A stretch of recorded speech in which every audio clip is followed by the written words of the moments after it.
São 7h42. A relação das pessoas com o trabalho mudou bastante nas últimas décadas e também metas, né, e objetivos associados à carreira. Para falar sobre o assunto, o TNews recebe hoje o consultor de carreira e negócios da ESIC Internacional, Alexandre, vamos ver se eu vou acertar, Weiler ou Weiler?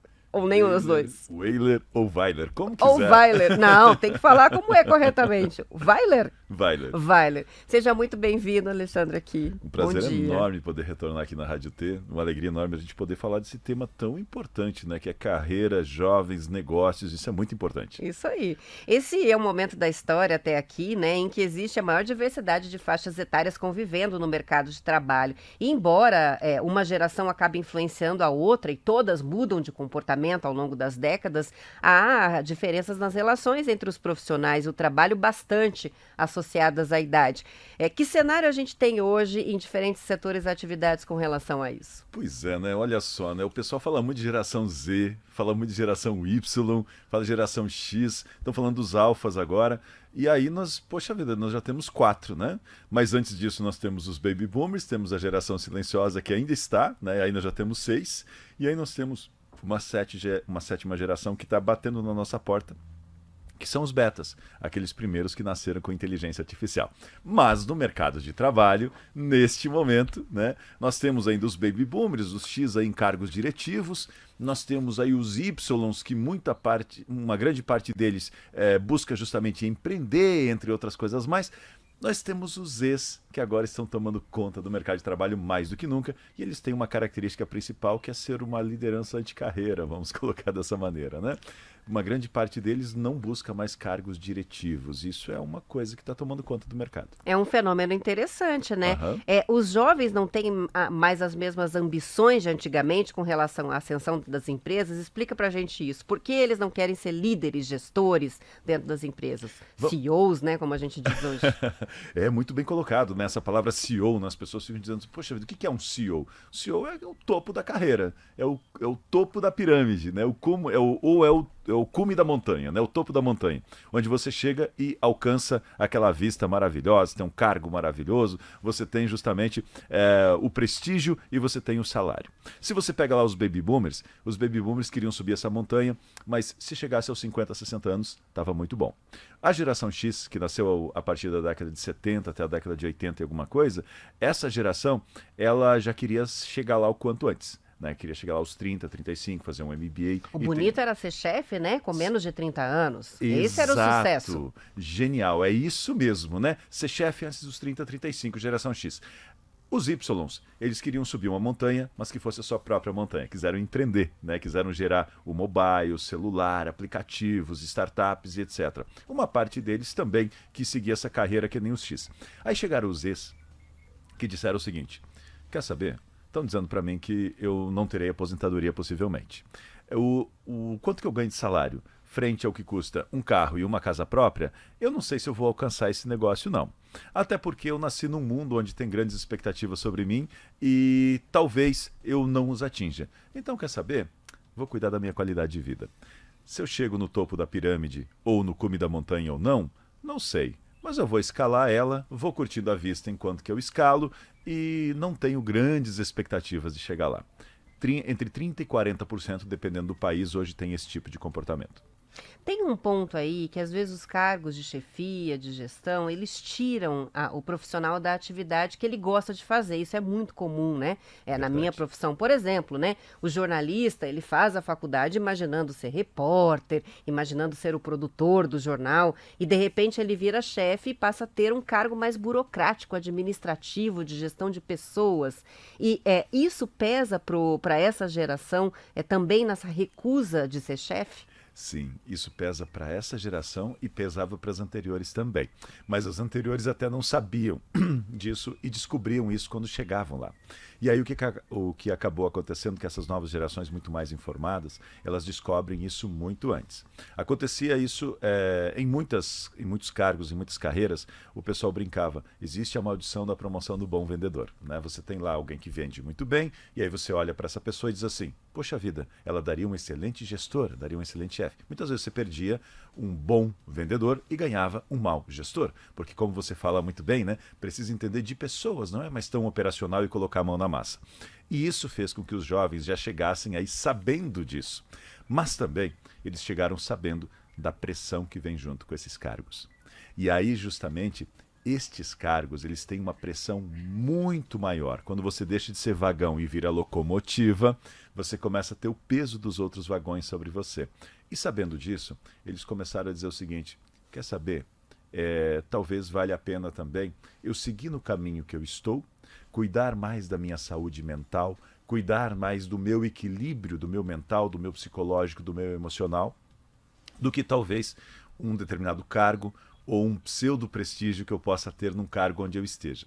O que eu estou dizendo aqui? Que assumir um cargo de gestão não é algo importante? Eu estou dizendo que é importante sim. É reservado para pessoas que realmente devem buscar. Mas alguns representantes das novas gerações, e não estamos falando de todos, hein? Estamos falando de 30% a 40%, mas é um fenômeno que vale bastante a pena e precisa ser visto. Né? Tem justamente esse tipo de visão. Qual que é o nível de cargo que mais tem pressão? Você colocou a questão de subir um pouco, né? De ascender um pouco. Mas é o lá de cima ou é o que está no meio do caminho? Eu diria que hoje todos os cargos têm bastante pressão. Né? Um cargo de líder de equipe, um cargo de encarregado, um cargo de gerente, de diretor ou de CEO, que a gente fala, né? Ou de CFO, CHO, que são justamente aqueles cargos que são de topo, né? de linha de topo. Todos eles têm bastante pressão. São pressões diferentes, né? O CEO tem pressão do acionista, tem pressão do sócio. O diretor tem pressão do CEO e de manter justamente um desenvolvimento de líder de líderes, né, que são os gerentes que estão abaixo dele. Os gerentes têm pressão de metas, KPIs, OKRs e outras coisas mais. E os líderes de equipe do operacional do dia a dia das pessoas que estão em torno de você e especialmente dessas 5 gerações que pela primeira vez estão no mercado de trabalho e pensam de forma diferente entre si. E você tem um jeitinho diferente de lidar com cada uma delas. Né? Quem está ouvindo a gente em casa sabe muito bem. Hoje você tem pessoas de diferentes gerações convivendo e trabalhando com você. Antes tinha uma forma de ser, de agir, de pensar. Aqueles que estavam entrando, né, eram enquadrados por aqueles que já estavam, tinham um modus operandi, uma forma de fazer. Às vezes rolava até um bullying corporativo. Quem está no mercado de trabalho há mais tempo até lembra alguma peça que te pregaram ao longo do tempo, mas isso acontecia. Hoje não, são 5 formas diferentes, pelo menos, de se portar no mercado de trabalho. E esse gerente, esse líder, ele tem essa pressão também. Então, são pressões diferentes, mas as novas gerações, elas olham e dizem o seguinte: eu preciso cuidar de mim e da minha saúde mental. Não quero estar tão estressado ou trabalhar num ambiente tão insalubre como aquele que os meus pais trabalharam. Algumas empresas são doentes dentro de si, é preciso falar isso. Né? Algumas pessoas têm uma pressão quase que desumana, submetem as pessoas a algo que não é natural da parte delas. Eu não estou dizendo que você não precisa cumprir metas, eu não estou dizendo que você não precisa ser resistente à pressão, mas algumas passaram do limite naquilo que fazem. E as novas gerações, uma parte delas está escancarando essa situação. Gestores de recursos humanos, diretores, pessoas que querem atrair essas novas gerações, precisam entender uma coisa muito importante.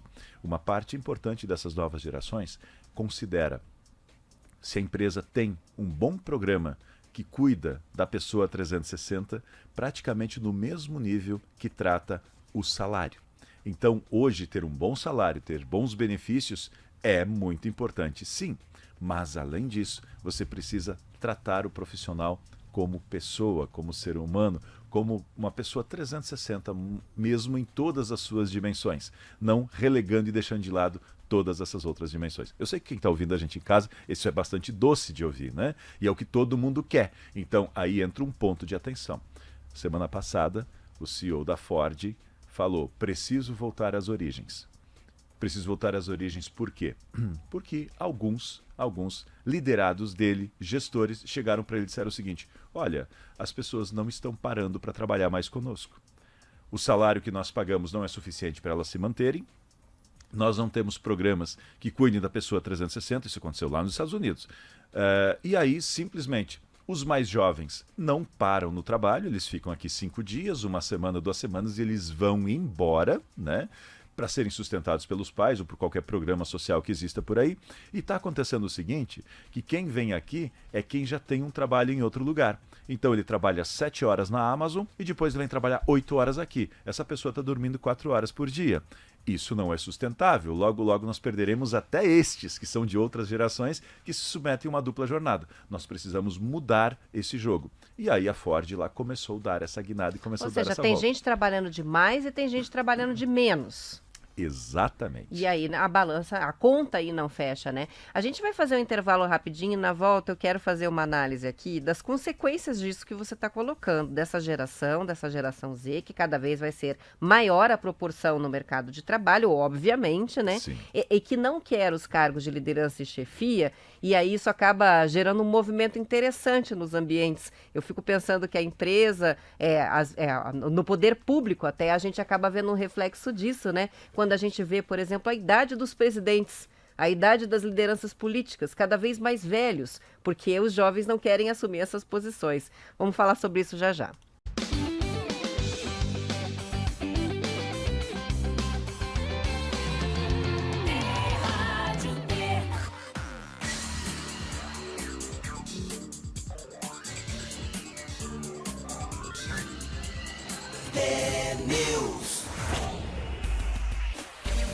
São 7 horas e 55 minutos. O consultor de carreira, Alexandre Weiler, está aqui no estúdio fazendo uma análise muito interessante sobre uma característica da geração Z especificamente, que é a partir de 95, né, que nasceram, são os jovens adultos, que não se interessam como se interessavam as gerações anteriores pelos cargos de gestão, por serem os líderes dentro do ambiente de trabalho. E isso está criando um cenário interessante e curioso, em que também quem já deveria estar aposentado acaba não se aposentando e às vezes até volta para o mercado para ocupar estes cargos que os jovens não querem ocupar.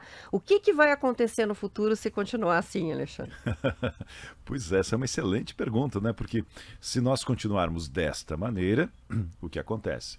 Geração Baby Boomer, geração X, precisará ficar cada vez mais tempo dentro do mercado de trabalho e, obviamente, também ocupando esses cargos de alta pressão, porque uma parte relevante das novas gerações não quer estar ali.